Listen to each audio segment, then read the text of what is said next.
on up in here. Get on up in here. You see it. You see it. Live and direct, Savage Sports fan. Please like, share, subscribe. We're a new channel trying to get it up and going. Drop a comment, share a video.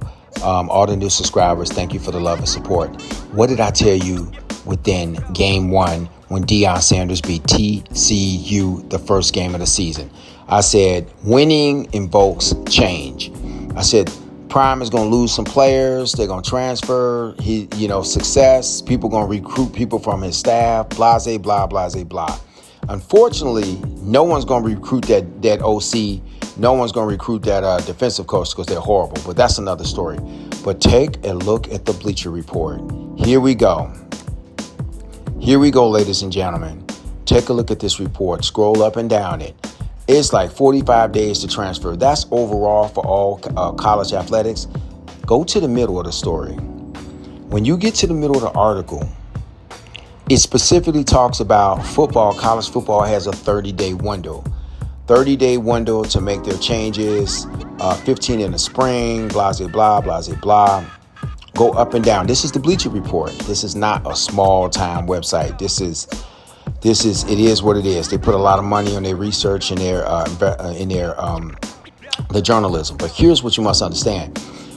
The world saw Deion Sanders' team come back on USC last weekend.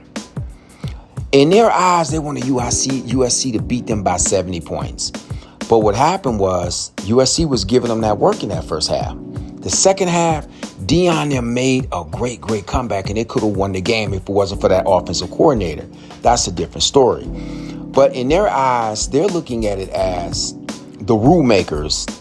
If Deon had a player here and a player there, people sitting at home watching, people on other teams, people that are playing college football but they're not on television, they're thinking, man, if Deon had these people on his team, they would have probably blew out USC or won that game against USC. By them making these changes, it actually limits the recruitment, the window of recruitment.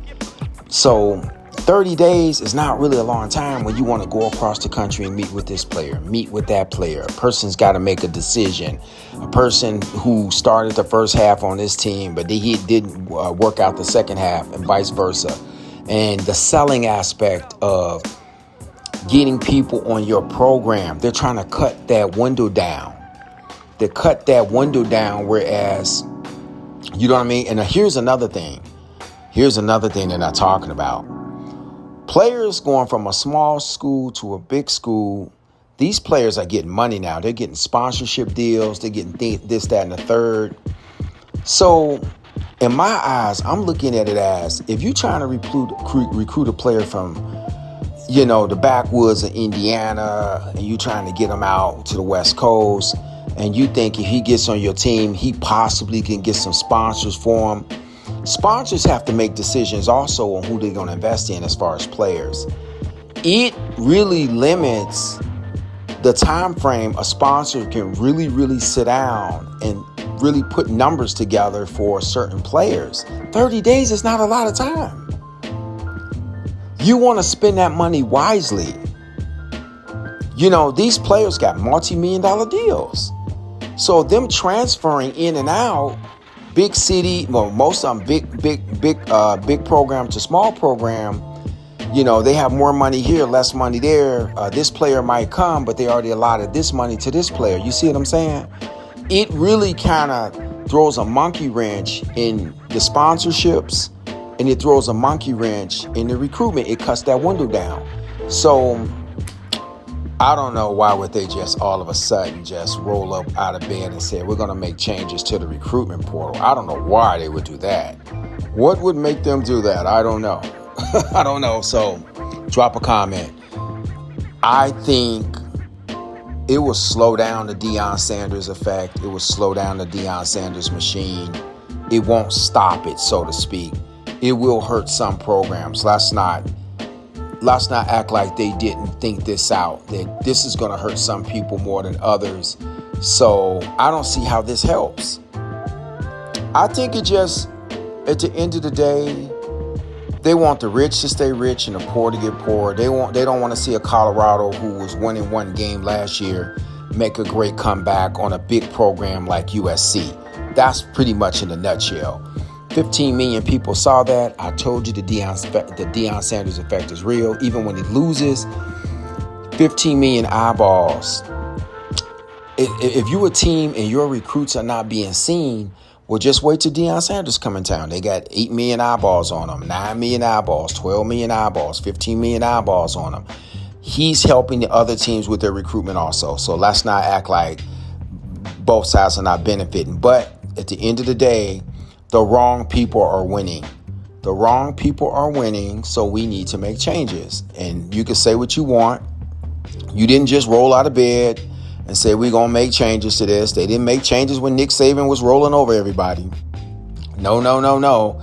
Didn't make any of that. Lincoln Riley, no, we're not going to make changes to that. But when Deion Sanders get on TV and he's getting 8 to 12 and 15 million people, which is the biggest marketing you'll ever have free of charge, we got to make some changes. So, and these coaches are scheming for Deion and they talking behind his back.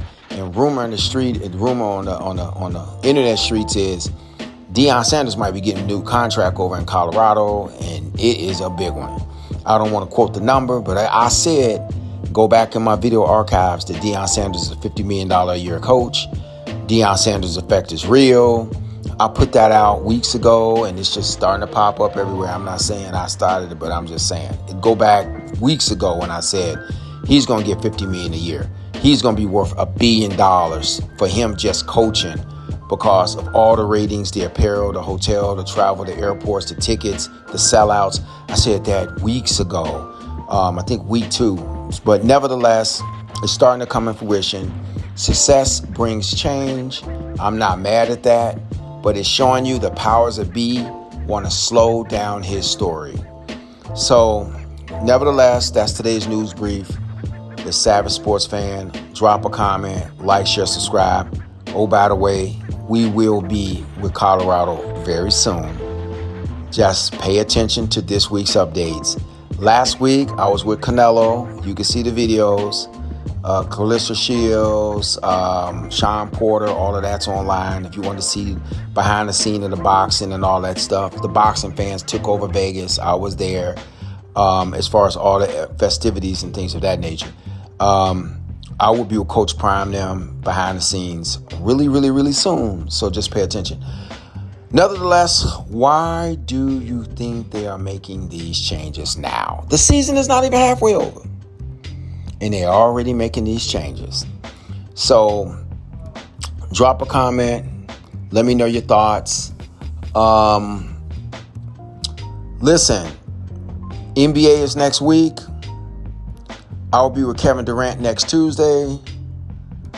I will make an announcement very soon for all the basketball. If you just want some basketball, I did drop No Tippin' Pippin' earlier this summer. All my basketball stories of being in Chicago, being behind the scenes with players, things of that nature. I got a big surprise for all the basketball. If you want basketball only, that's going to be real soon. This channel is going to be more sports, college, NBA, NFL, some boxing, some UFC, but it pretty much will be football, NFL and college and combat sports here and there. But if you want basketball only, it will be an announcement dropping really soon. If you're a sneakerhead also. So pay attention to that. Anyway, that's all I got right now. Drop a comment, like, share, subscribe. Savage Sports Fan, thanks for the love and support. I'm out.